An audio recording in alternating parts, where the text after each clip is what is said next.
caught in a lie. Updates in the case of a Marion County teen thought to be missing. Plus, keeping your pet safe from rabies. We'll tell you the preventative measures you can take to protect your furry friends. And we're tracking Tropical Storm Imelda and Hurricane Umberto and talking about the weather impacts we'll have in Florida this week. First at 5 starts now. First at 5. From the University of Florida's College of Journalism and Communications, you're watching WUFT News. We have updates on the Marion County teen who was reported missing Thursday afternoon.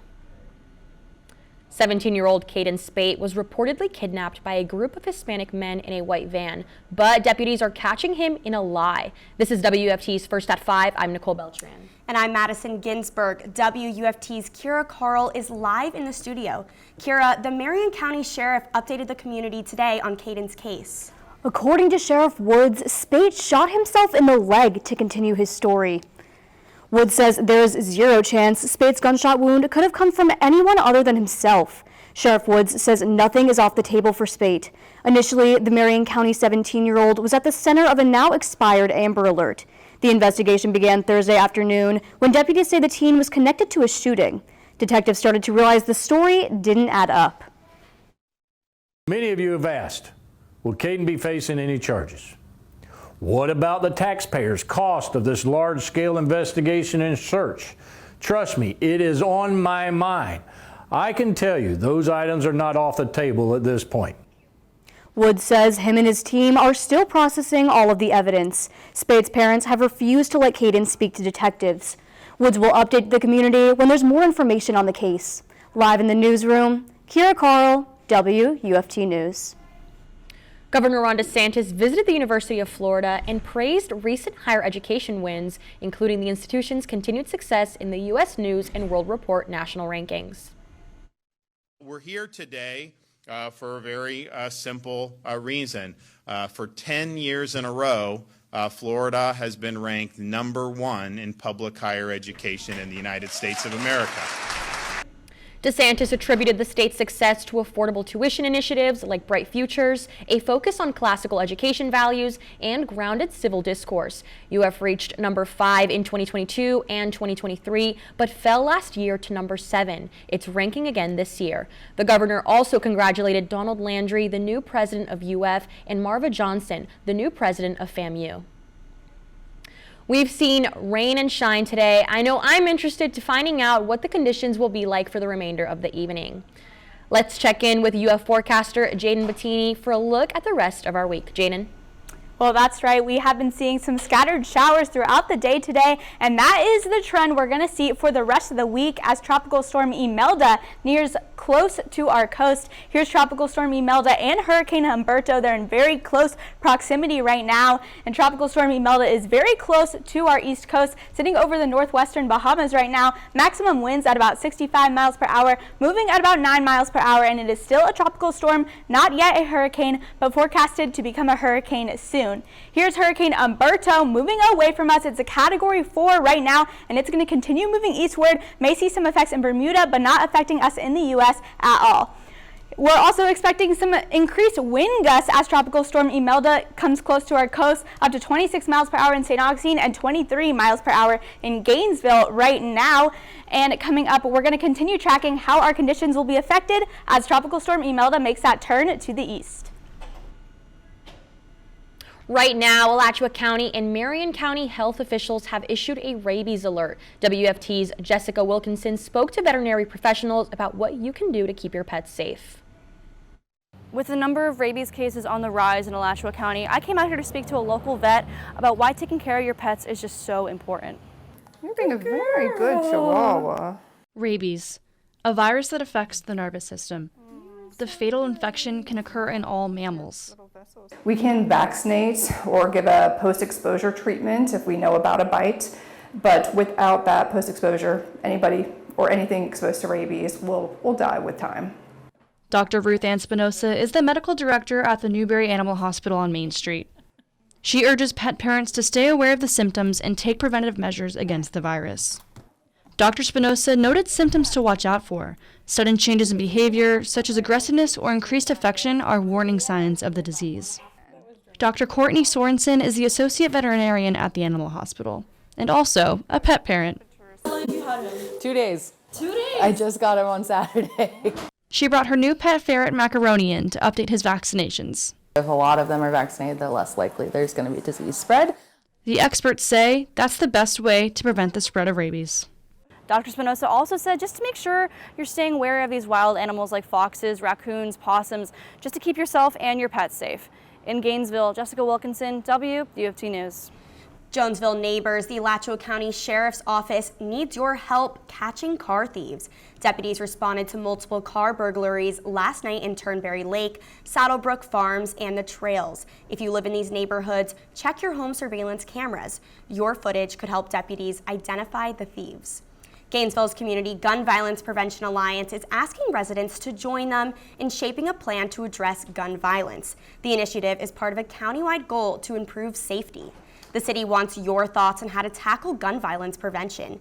There will be 3 meetings in October. Organizers encourage residents to attend individually or in groups from homes, workplaces, churches, and neighborhoods.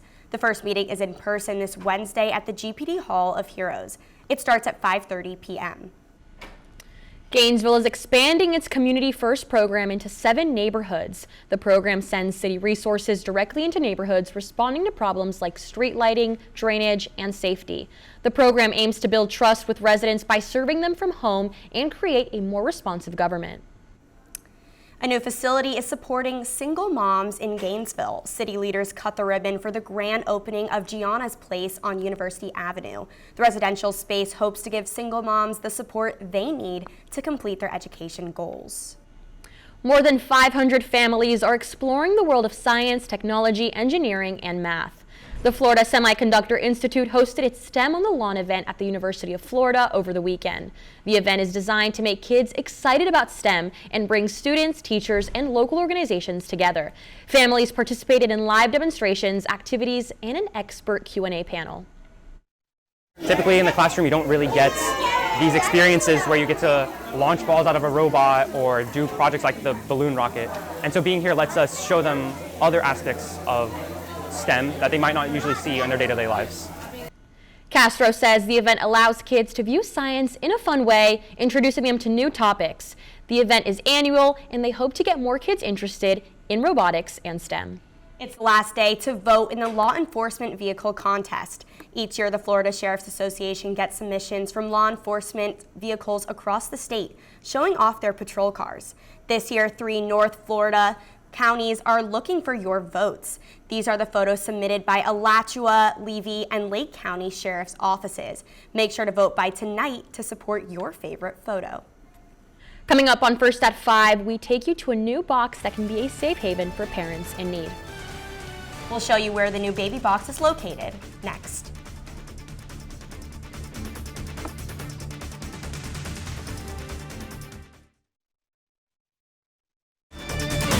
You're watching WUFT-TV News. Covering your Marion County news, one community is celebrating the installation of a new safe haven baby box. But first, we're seeing Marion County's new animal shelter taking shape. Look at this. Construction crews just put up the walls for the new facility. The 20-acre campus is located at 6405 West Highway 40 in Ocala. Marion County Animal Services expects construction to wrap up by the end of the year.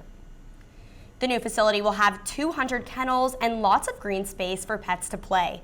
The county's current space is only 2 acres and is often overcrowded. While the new shelter is being built, Marion County Animal Services is asking for your help. The shelter is overcrowded and nearly 300 animals are waiting to be adopted. Tomorrow is the last day for people with a Marion County Library card to adopt for free. You can find adoption information and paperwork on our website at WFT.org. Marion County is celebrating the installation of a new safe haven baby box.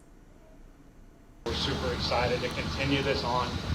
In a world that seems filled with so much evil lately, this blessing is just a little something to make this world a little better. The new baby box located at MCFR Citrus Station number 2 is the second in the county. Back in 2020, Ocala became the first city in Florida to install this life-saving resource. Baby boxes give parents the opportunity to safely surrender their newborn.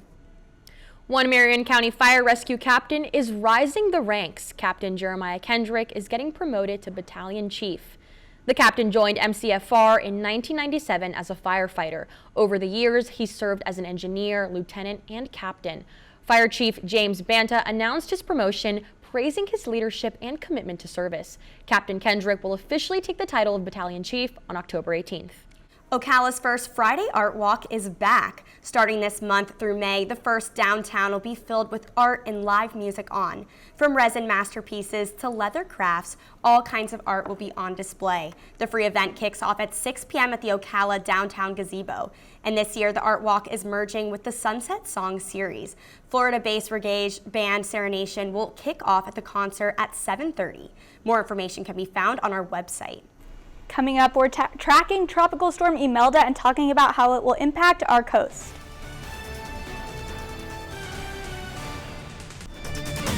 You're watching WUFT-TV News. Well, I found myself staying inside for a large majority of my weekend. I don't know about you, Nicole. Same here. It's been so gloomy out, and I was actually curious if it has to do something with those two storms that are so close to each other. That's pretty unique, Jaydn. That's right. Tropical Storm Imelda is very close to our coast, and that's what's causing all of our rain this week, and we're going to see that rain trend continue throughout the week. Here are the two systems we're tracking in the Atlantic right now. We have Tropical Storm Imelda close to our coast and Hurricane Umberto not far away from that. And of course, we've been talking about Hurricane Umberto for about a week now. Here it is. It's a Category 4 storm right now, maximum winds about 140 miles per hour, and it's moving at about 13 miles per hour to the north/west. And we're going to continue tracking that. It's not going to impact our weather this week. It'll move away from us, possibly cause some conditions in Bermuda. But the main thing we're focusing on is Tropical Storm Imelda. It's heading north right now, beginning to make that turn. It should make it coming up here tomorrow and into Wednesday morning. It's going to start turning towards the east. Not going to impact our weather too much, just bring us some rainy conditions. Maximum winds about 65 miles per hour, moving at about 9 miles per hour right now. And here's that track. You can see it's going to start to make that turn tomorrow night into Wednesday morning, and then it strengthens into a Category 1 hurricane, eventually getting up to a Category 2, but not getting much stronger than that. It's going to continue moving eastward and then eventually make that turn towards the north, kind of following Hurricane Umberto, but staying a little bit south of it. And we're going to see some condition impacts in our area. Tropical storm warning across Florida's east coast and tropical storm watch down in Miami. So this just means we're going to get some gusty winds and some rain this week. And even though we're not under that tropical storm warning, we are seeing some rain already, and we saw that today. Temperatures 85 degrees out there, winds about 14 miles per hour, humidity at 65%, and those gloomy conditions are sticking around for the week. We saw scattered showers throughout our area this morning. That's the trend we're going to see along with our higher temperatures. Temps in the mid 80s this week, 85 in Gainesville, 82 in St. Augustine. Not going to cool down too much, but not quite getting into the 90s as we did before, not this week. We're looking at our future cast. We can see those scattered showers tomorrow, and they're going to continue to track in from the east coast as Tropical Storm Imelda starts heading eastward. It's going to head away, but it's still going to bring us some rain this week. And our wind gusts too, it's going to be a little bit windier out there because of Tropical Storm Imelda. See, close to the coast, we're almost at 25 mile per hour winds, 18 miles per hour here in Gainesville, but the winds start to settle down as Imelda starts to head eastward. We're down to 16 miles per hour in Gainesville on Wednesday, down to 13 Wednesday night, and those winds about 20 miles per hour on the coast as Imelda makes its way out of here. And following Imelda, we're going to get some drier air in our area as she moves away. The drier air is going to come into the Florida Peninsula for the next 7 days. Highs in the mid 80s and lows in the upper 60s to low 70s, and those rain chances increasing even into the weekend. So it's going to be a rainy week out there. Governor DeSantis just signed his 15th death warrant. This comes as Florida leads the nation in executions this year. The death warrant is for 65-year-old Norman Merrill Grimm. Grimm was convicted of killing his next-door neighbor in 1998. He is set to be executed by lethal injection on October 28th. Trooper Gaines would want us to continue to live. So, Trooper Gaines, you've taken your last call from dispatch, and you can rest Well done, good and faithful servant. I salute you. Flags are at half-mast as communities across the state remember fallen Florida Highway Patrol Trooper Craig Gaines. According to FHP, Gaines was on the sidelines of an FAU football game when players ran into him, breaking his leg. He died in his home from complications after the injury. Gaines joined FHP in 2008. He is survived by his wife and 3 children. Coming up in sports, the Gators gear up for a top 10 showdown against number 9 Texas. DJ Lagway gave some insight into what it will take to pull off the win against Arch Manning and his Longhorns when they come to the Swamp on Saturday. Listen to what he had to say and more after the break. You're watching WUFT-TV News. Welcome to sports. I'm Lauren McGill. It's a heavyweight matchup this weekend as the Gators get set for 9th-ranked Texas. All eyes will be on starting quarterbacks DJ Lagway and Arch Manning, 2 young players with a lot to prove and a lot on the line. This top 10 matchup has all the makings to become an instant classic. SEC Nation has even chose this game as their destination for Week 6. Both quarterbacks know this game could be a defining moment for their seasons. Lagway has thrown for 690 yards and 5 touchdowns this season, while Manning leads the Longhorns offense with 888 total yards and 9 touchdowns. With both teams coming off a bye week, we can expect to see fresh legs, plenty of preparation, and no shortage of fireworks when these 2 teams face off in the Swamp on Saturday. Since this game has so much hype around it, fans all want to know, what changes did this Gator squad make to prepare for Texas? WFT Sports' Macy Meis joins us now live from Hefner Training Center after attending football's media availability earlier today. Macy, those bye week adjustments were a big focus today. A few Gators had some things to say. Yes, Lauren, head coach Billy Napier alongside players DJ Lagway and Jake Slaughter spoke to the media today. With a bye week this past week, they talked about how the team has made progress going into week 6 of the season. Lagway also addressed his performance these past couple of weeks and what people can expect from him from the weeks moving forward. I feel like I know the results haven't been looking the way they are for me personally on my playing level, but I feel like every single week I'm getting better and better, and eventually it's going to pop. And when they pop, it's going to be hard to stop. I'm telling you that now. Napier and Slaughter also emphasized positives from practice this past week, specifically from the orange versus blue 11-on-11. These practices were stated to be ones that brought both success and greater momentum, specifying which players may be assets to the team this weekend.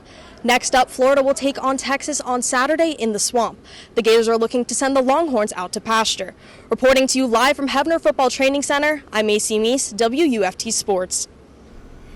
Shifting over to high school field, WFT's Jordan Castagliola joined me under the Friday night lights at Milton Lewis Stadium.